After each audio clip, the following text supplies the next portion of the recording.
So in this chapter, we are going to talk about school and delinquency, school and how it affects and the links to delinquency. Before I get started, the lectures have more recent statistics than what the book has, especially when we start talking about school shootings and bullying. The statistics that are available have been updated to as recent as 2019. I have those in the slides. The book, I think, cuts off at 2014. So if you hear differences in numbers, that is the case, and I will say that also when I get to that point.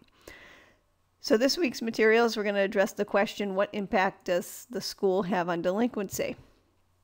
We can agree that school is an important aspect of a child's life and plays a role in shaping a child's values.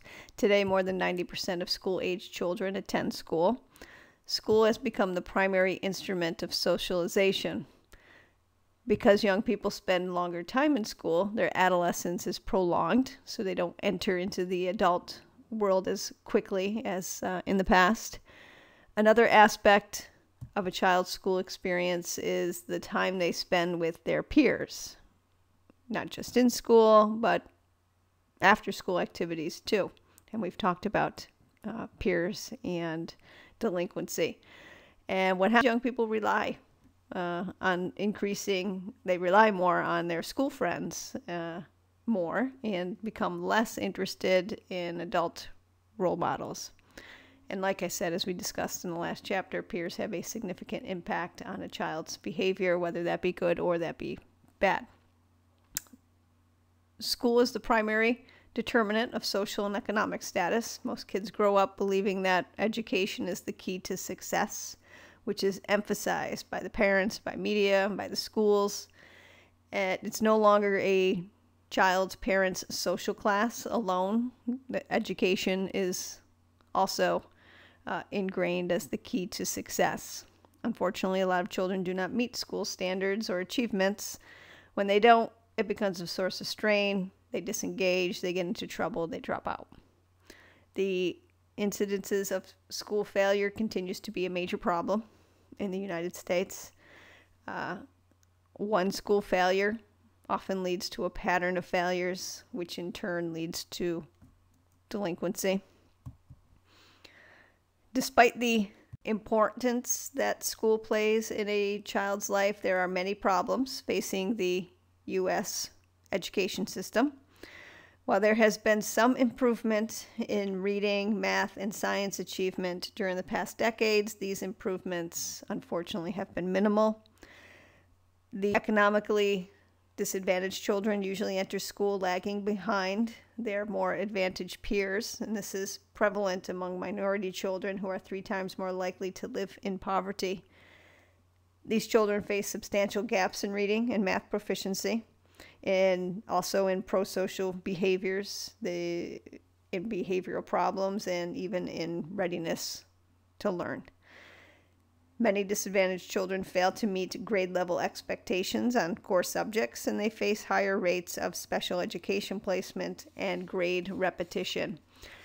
These children, especially minority children, are also likely to be disciplined harsher at schools than their Caucasian peers, which we've already discussed a few times already in past chapters. Dropping out. Today, less than 20% of students drop out of high school. Dropout rates for all ethnic and racial groups is on the decline. So why do students drop out? Does dropping out of school affect delinquency? The effects of dropping out amongst researchers is different. Some say there's a significant increase in delinquency when the individual has dropped out of school, and some find no link whatsoever. However, those that leave school early do have a history of poor school performance and antisocial behaviors. These problems lead to dropping out and lead to criminal activity, not necessarily the dropping out alone.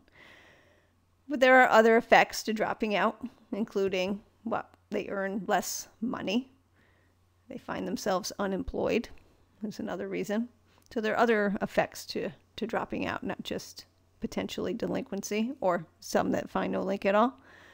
Reasons why juveniles drop out: fail courses, resulting in having to repeat. Grade point average is low, don't seem to be able to catch up. They miss too much school. And when you miss too much school, you miss too much work, and then the grades suffer. And some are pushed out. They're missing school, or they have poor performance, so then they're labeled a troublemaker, and teachers try and get them transferred out, whether it be another school or another program. Regardless of race and ethnicity, poverty and family dysfunction increase chances of dropping out. And it also affects all of the above: failed courses, grade point average, absences, and the student being pushed out ultimately. Minority students drop out at a higher rate than Caucasian students. According to Sherman Dorn, the relatively high dropout rate among minorities is the legacy of disciplinary policies enacted when educational administrators oppose school desegregation. We talked about this. Even when minority children commit a similar infraction as a Caucasian peer, the minority student is more likely to be disciplined harsher, especially true with African American students. Therefore, dropping out is a function of inequality of educational opportunities rather than the failure of individual students themselves. And that's according to Sherman Dorn, who researched that issue. Researchers Payne and Welch found that administrators and teachers in urban schools were more likely to respond to misbehavior in a punitive as opposed to restorative manner. On the heels of this discussion, we're going to turn and face now academic performance, how a student's academic performance is linked to delinquency, if any.